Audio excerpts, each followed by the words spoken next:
Introducing the remarkable archetype, the dangerous gentleman. With a demeanor that commands respect and a hint of potency, he embodies strength tempered by virtue.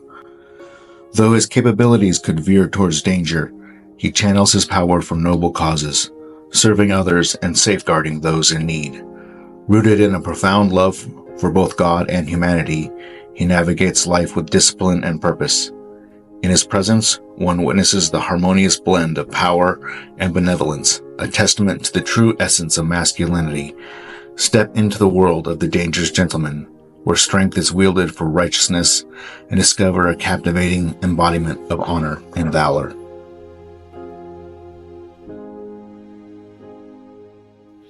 Greetings and welcome to Storytime with the Dangerous Gentleman. Yes, I am the Dangerous Gentleman. No, I did not give myself that nickname, but I certainly did earn it.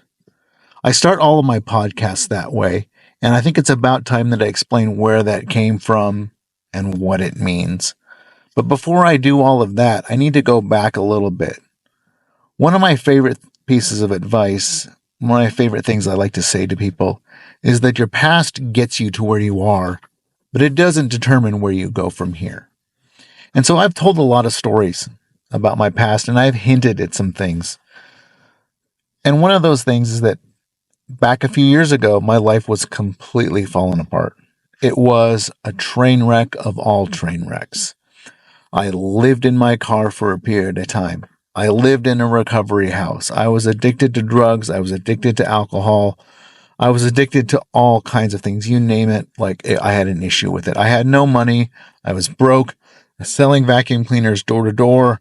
I had lost my kids, and I was in the middle of losing my wife. My life was a mess.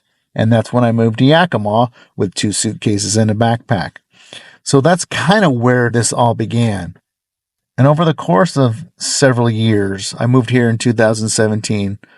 So between 2017 and now, I have really worked hard on rebuilding my life. I've listened to a lot of people's advice. I've given some other people some advice, and I've listened to some of my own advice over the years. And I've put in the work, and I've put in the reps, and I've put in the consistency over time to radically transform my life from someone who was completely dependent on other people and who blamed other people for everything to someone who takes radical responsibility for their own life, who makes the decision every day to get up and live life as best as he can, to overcome the things in his past, to overcome the things that have gotten me here. Now, am I perfect? No. Are there still lots of things I need to work on? Yes. I have lots and lots of progress to make, but I'm not looking to everything that I have still to accomplish. Well, yes, I do look forward to those things. But if all I'm doing is doing that and I don't see how far I've come, and all I do is look at how far I have to go, that can be very discouraging. So I like to remind myself of where I came from as I'm continuing to try to get to where I want to go. And I never plan on getting there because I plan to just keep on setting those goals further and further out as I achieve them. You see, I've already accomplished so many things that I never thought I would be able to accomplish. Just today, I was at the gym and I decided to see how many pull-ups that I could actually do. When I first started my fitness journey several years ago, back in 2018, I couldn't even do one. It felt like it was so difficult that I never thought I'd even be able to do one. But over the years, I've worked on my strength and I've lost a lot of weight over that period of time. And so today I was able to rep out 10 pull-ups. That is something that I never thought I would be able to do. Even one seemed like it was such a big deal. And now I can do 10. Try to do one. There's a lot of people out there who can't even do one. And I'm not trying to brag on myself. All I'm trying to say is that if you put in the work and the consistency over time, you can do things that you never thought possible. Anyway, back to this idea of me being the dangerous gentleman. So a couple of years ago, I was posting things on Facebook, on Instagram, and I was following several different people and liking things and making comments on stuff. Well, a buddy of mine, his name is Stephen LeCaire. Shout out to LeCaire's Detailing. He's a great guy. He lives over in Rhode Island. he noticed that we were both liking and commenting on a lot of the same posts. And so he reached out to me and connected with me on Instagram. He sent me a message and we started talking, and I realized we had a lot in common. We're both strong believers, strong Christians. We're both trying to improve ourselves and really work on building ourselves up physically, mentally, spiritually. So we started to have this conversation, and he was telling me about some projects he was working on, which one of them was like a men's group of men who are trying to make these improvements in their life. And so he invited me to be a part of it. And I invited a couple people. So now we've got a group of people. Anyway, one night we were on a Zoom call. There were 5 or 6 of us that were on a Zoom call. And this was one of our first Zoom calls. So we're still trying to get to know each other a little bit, trying to figure out what we're all about. And it came to my turn, and I started to talk about some of the things that I was involved with, like what I was doing in the gym and what I was doing in the business and how I'm involved with things in the community. And I'm a member of a church, and not only a member of a church, but I'm in a leadership position in a church. I have a strong group of friends, and we're involved in politics. So one of the things that this group of friends and I do is that we make a difference in local politics. Okay, we do that by spreading the truth through printed material, through websites, through being involved in the local political parties and campaigning and doorbelling for local candidates. And we've made a really big difference. Other things that we do that I won't get into right now because they're kind of underground, but I won't get into all of that right now. But anyway, as I'm sitting on this Zoom call and I'm talking about these different things that I'm involved with, my friend Steven Lakier, he's like, man, I'm going to have to come up with a name for you. And he's like, you know what? I'm going to start calling you the Dangerous Gentleman. And I was like, interesting. So I started to think about that a bit. And he started to just keep referring to me as the Dangerous Gentleman. And whenever I'd pop up on a Zoom call in the future, it's like, there he is. There's the Dangerous Gentleman. And so I really started to think about that and what it means. And I really started to grow on me. At first, it felt kind of weird because I'm not used to anyone calling me dangerous, right? I was very milquetoast growing up. I was very passive, and I just kind of sat back and didn't do a whole lot. But over the years, I've started to take on my battles. I've started to not sit back and wait for other people to take the lead. I've started to step out in positions of leadership, not because I necessarily want to, not because it's necessarily my nature, but because it was a hole that needed to be filled. There was a role there, and no one else was picking it up in some of these circumstances. And instead of waiting for someone else to do it, I just decided to start stepping up. I started to be like, let's get this done. And I started to push other people. I started to push other people in the gym. I started to push other people at church. I started to push other people in the community. I started to push people in business. And even some of the situations where I volunteer, I'm like, hey guys, we can be better. All of a sudden one day I realized, oh my gosh, even though for most of my life I sat back and let other people lead, I started to realize that I was a leader. And I wasn't just leading me, and I wasn't just leading general groups of people, but I had friends who were coming to me for advice. They were coming to me because they saw something in me that they wanted. And that was what my friend was referring to when he started to refer to me as dangerous. I'm someone that is making a difference. I am someone who is pushing people beyond what they're normally comfortable with. In today's society, especially, makes me dangerous. The gentleman part is a little different. So dangerous, yes, but the gentleman part, that's something altogether different. One of the things that I was talking to on this particular podcast where I earned this nickname is that I knew how to ballroom dance. I knew how to waltz and I knew how to foxtrot, and I've learned how to do it when I was a teenager, and I've been doing it and I know how to do it still. I'm not great at it, but I can still get my way around a dance floor. And so I think that's part of where the gentleman came from.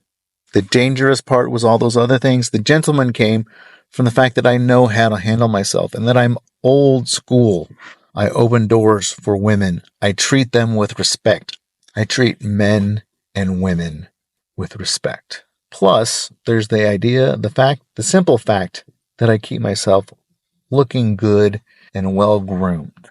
So dancing, well-groomed, put together, old school, old-fashioned values, that's where the gentleman part came from.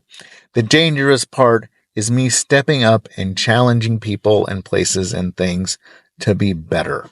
So those two things, the dangerous gentleman, that's where it came from. It came from the fact that I am constantly trying to improve my own life and encouraging other people to improve theirs and challenging the community to improve theirs. I'm not willing to let it stay where it is. I want to see change in this city. I want to see change in my church. I want to see change in my group of friends. And I guess that's what makes me dangerous. And I wasn't dangerous. As I stated before, my life was a mess. And I never would have thought of myself as being described as the dangerous gentleman. But over the years, I've put in the work. And I guess that's kind of what I talk about when I have my website. Like I talk about my journey and I talk about my transformation and I talk about the ability for anybody to achieve dramatic results, physically, mentally, spiritually. It's right there for everybody. I'm not the only one.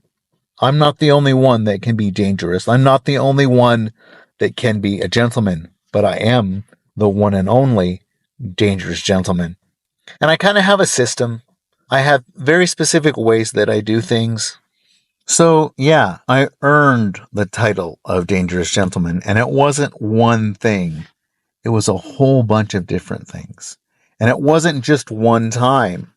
It was over time. I did it consistently over time because there's no way I could have gone from where I was to what I am now all at once. It took hard work. It took discipline and consistency over time. And back in the day when my life was that train wreck, to be able to look from there, and if I were able to see myself now, I would have been like, how did he get there? How did I get there? There's no way that's even possible to get there. But to have gone through the journey myself, to see my own path and the habits and the skills and the lessons that I have learned along the way that have gotten me here, I wouldn't have it any other way. I wouldn't have it where I could have taken a pill one day and woken up the next and been someone completely different. The steps, the process along the way is what has been the most meaningful. And without putting in that work, then none of this is worth it. If I could have taken a pill, then I would have been probably right back to where I was very quickly. I would have been back to that lazy piece of crap guy whose life wasn't worth much. But the fact that it happened over time and that I put in the work, that I put in all of that work, that's what makes it worth it. All those lessons learned, all those difficult times, all the blood, the sweat, and the tears, and the sleepless nights, and the pain in my muscles, and the pain in my heart, and the pain in my mind, all the replaying of those old movies, all the replaying of all the desperate times, all of the looking up from the bottom of that pit to see where I am now, all of that looking up and all of that climbing and clawing and scratching, all the suffering that I went through has made where I am now so worthwhile.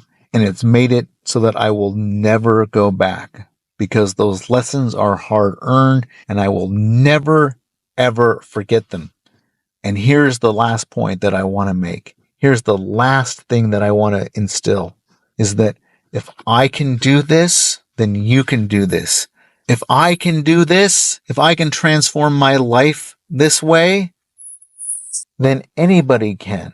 Because there's nothing special about me.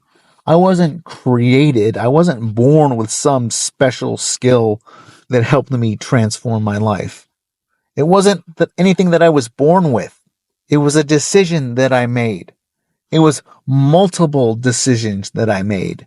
over and over and over again. It was denials of my own selfish interests and the acceptance of suffering, the acceptance of hard work, and the ability and the desire to push through those things that has gotten me to where I am. And guess what? Anyone is capable of those things. Anyone is capable of making a sacrifice. Anyone is capable of doing little things over a long period of time. Anyone and everyone has the ability to push through. Yes, it's going to be painful. And yes, there are going to be times when you're going to quit. And is it going to be a perfect straight line upward journey? No, there are going to be pits and there are going to be valleys. But guess what? You have the ability to pull yourself out of them. If I can, based on who I was before, if I can transform myself, then anybody can. If you had seen me before and you could see me now, you would know even you, anybody can. My mindset, my body, my physical strength, I was so weak in my mind and my body and my soul. Now I am strong. Am I perfect? No. Do I still fail on occasion? Heck yes. But my consistency, my track record now is one of discipline, is one of continuous, steady growth over time. And that's what I'm all about as the Dangerous Gentleman, is helping other people to see and to be able to achieve those things. I call it my transformation system. And over time, I will drop those nuggets of that transformation system and how I made those choices and the systematic approach. I didn't even realize that I was implementing at the time, but looking back, there was a very systematic approach that got me to where I am. And it's a very simple thing. It's simple. It's not easy, but it's simple. And if I can do it, and if I can teach you to do it, you can get there too. So check out my website at thedangerousgentleman.org and sign up and send me an email and we'll talk and we'll see where it goes from here. Shout out to Stephen Lacayer again at Detail Stevo on Instagram. He's a great dude. He and I are building something really cool. And so follow him, follow me on Instagram, and let's build something, all of us together. And we will talk to you next time. So if you like this content, please give it a rating, a review, and share it with your friends. Also, if you'd like to learn a little bit more about me and what I'm all about and what I can maybe do for you, check out my website at thedangerousgentleman.org. That's thedangerousgentleman.org. Thank you for listening.